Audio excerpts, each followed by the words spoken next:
What's up, guys? That go the pencil here, and let's discuss something. Let's discuss the Lancelot one shot for the Four Knights of Apocalypse. Now, I've had mixed thoughts on this. That's why it's taken so long to talk about it. Like, initially I liked reading it. I thought it was good. Same art, all really good. New characters. Well, new character, really, not any real new characters, plural.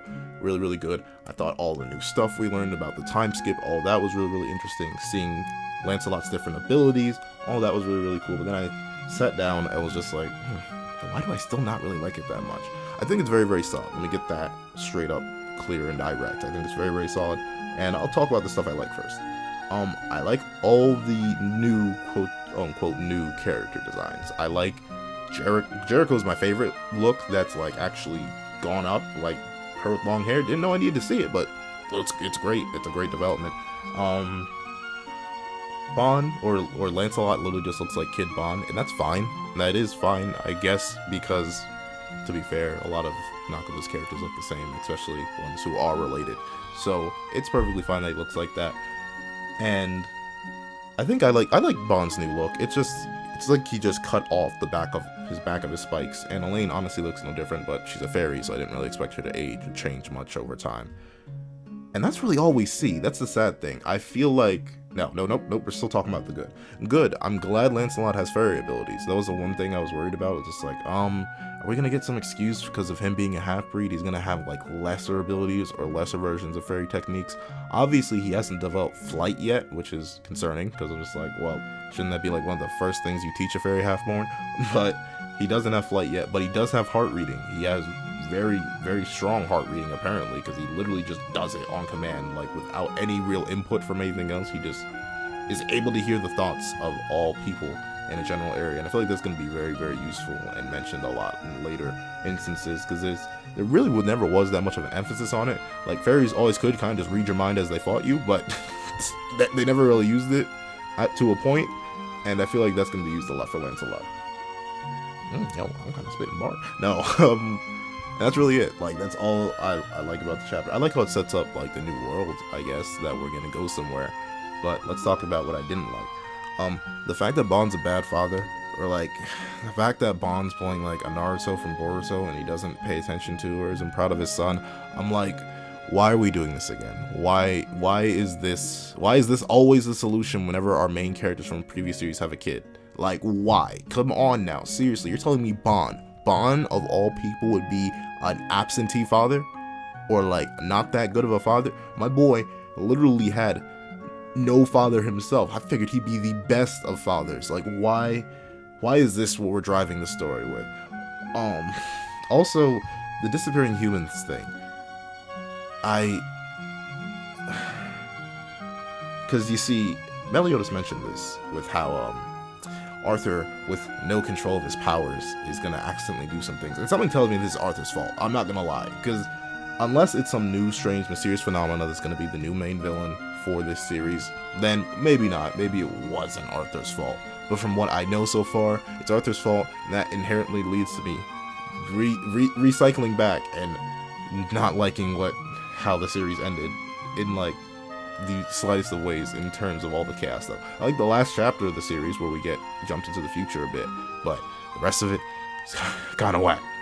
Another thing I actually like that I forgot to mention, it's cool to learn about Tristan. It's like the fact that he's the stronger of the two. Not very surprising. Tristan has much stronger lineage than Lancelot by like a long shot. Like, obviously, even human goddess Elizabeth versus Elaine, and then Meliodas post-purgatory versus Bond post-purgatory. Makes sense that he'd be stronger, but it's nice to hear about that.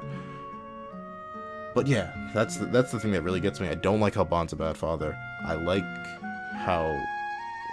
don't like really where we're going with this, that like Bond wouldn't keep constant attention on his kid, and like he would just let his kid wander off with his side piece. Like, really?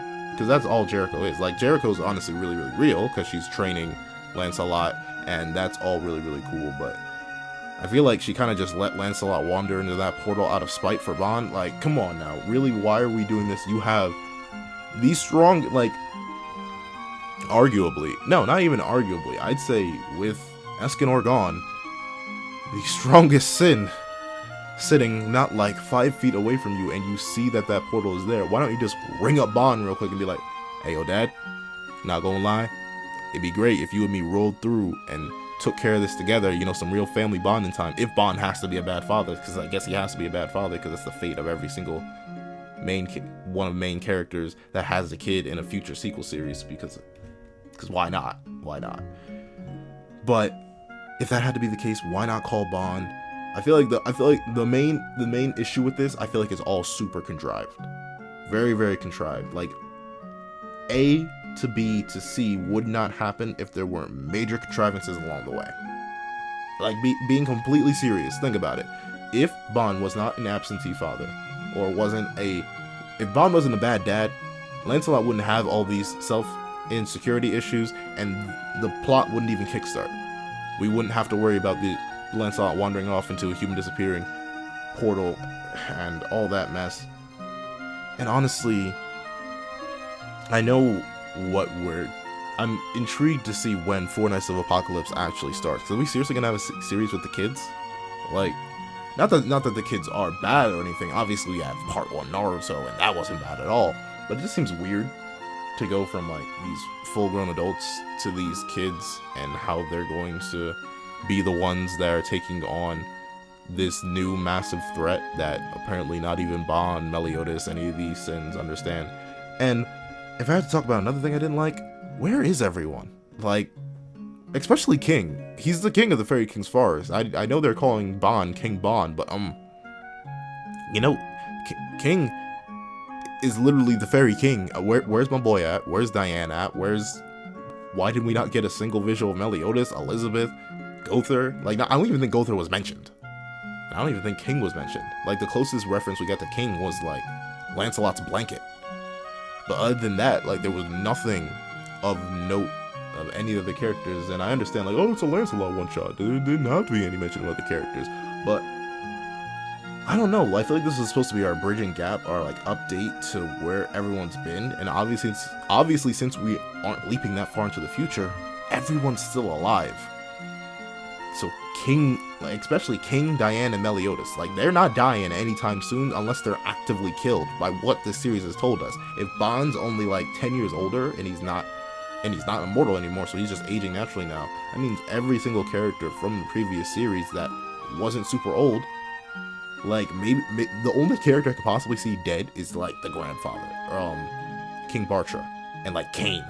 But other than that, I don't see any character dying. So I feel like we need to know where these characters are, because honestly, that's always gonna be in the back of my mind whenever we get into this new adventure for the younger kids, and I guess Jericho too.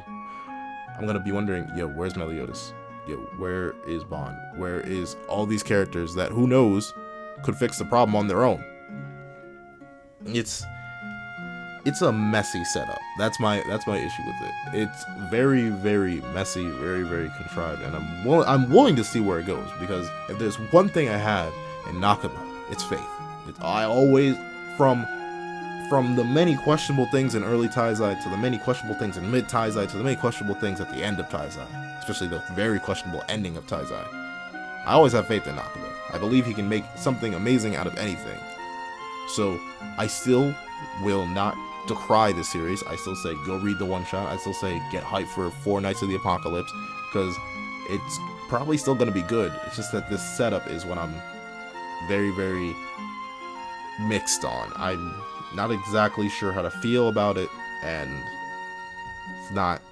they're not the best of feelings. I'm very critical of it, because if you really compare, but I can't really say this is the start, because when I think about it, the one shot for Seven Deadly Sins is so much different than what Seven Deadly Sins ended up being.